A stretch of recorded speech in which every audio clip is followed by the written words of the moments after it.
Ada argumen yang sering dilontarkan untuk membungkam kritik terhadap Arab Saudi. Siapapun yang berkuasa atas Makkah dan Madinah pasti sudah diridai Allah. Mari kita uji logika ini dengan sejarah yang jujur. Pertama, bagaimana dinasti Saud mendapatkan dua kota suci itu? Selama hampir 1 milenium, Makkah dan Madinah berada di bawah penjagaan dinasti Hashimiyah, keturunan langsung Rasulullah SAW dari garis Hasan bin Ali. Syarif Hussein bin Ali, pemimpin terakhir Hejaz dari dinasti Hashimiyah, adalah keturunan Nabi Muhammad generasi ke-37.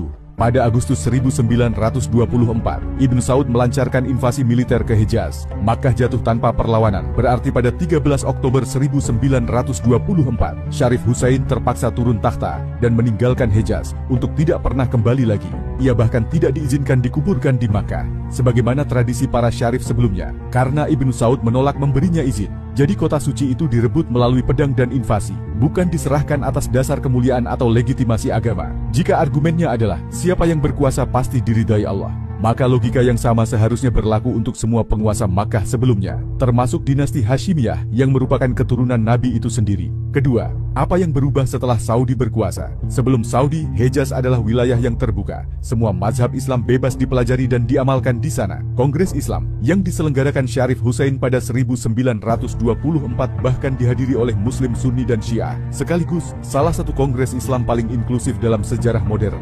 Setelah Saudi berkuasa, satu mazhab diformalkan sebagai standar negara. Hambali dengan pendekatan tekstual ketat ala Wahabi. Mazhab lain dipinggirkan. Situs-situs bersejarah Islam dihancurkan. Makam-makam sahabat dan keluarga Nabi diratakan dengan tanah atas nama memberantas bid'ah. Ketiga, dan inilah yang paling mengusik, rezim yang mengklaim paling ketat dalam menegakkan syariat, kini sedang membangun wajah yang sangat berbeda. Festival musik Soundstorm di Riyadh menghadirkan ratusan ribu orang dalam pesta dansa bercampur laki-laki dan perempuan, dengan lampu strobo, musik elektronik, dan kerumunan yang bergerak bersama. Dari sebelumnya, tidak ada konser sama sekali.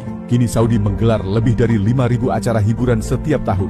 Dan Al-Ula, wilayah yang dilewati Rasulullah SAW dalam perjalanan ke Tabuk, dan beliau memerintahkan para sahabat untuk tidak berhenti di sana, untuk tidak meminum airnya, karena disitulah kaum Tsamud pernah diazab Allah. Kini dijadikan lokasi festival musik, konser bintang internasional, dan destinasi wisata premium dalam bingkai Vision 2030. Tempat yang dijauhi Nabi, kini dijual sebagai paket liburan mewah. Maka pertanyaannya bukan lagi soal siapa yang berkuasa. Pertanyaannya adalah, apakah Allah meridai sebuah kekuasaan yang direbut dengan pedang, yang menghancurkan warisan Islam, yang memformalkan satu mazhab, sambil menutup pintu bagi yang lain, lalu di sisi lain membuka pintu bagi jahiliyah baru, di tanah yang paling dekat dengan dua kota suci umat Islam? Kita tidak menghakimi, tapi kita tidak boleh berhenti bertanya, karena itulah yang diajarkan Islam kepada kita, berpikir, mempertanyakan, dan tidak menyembah kekuasaan.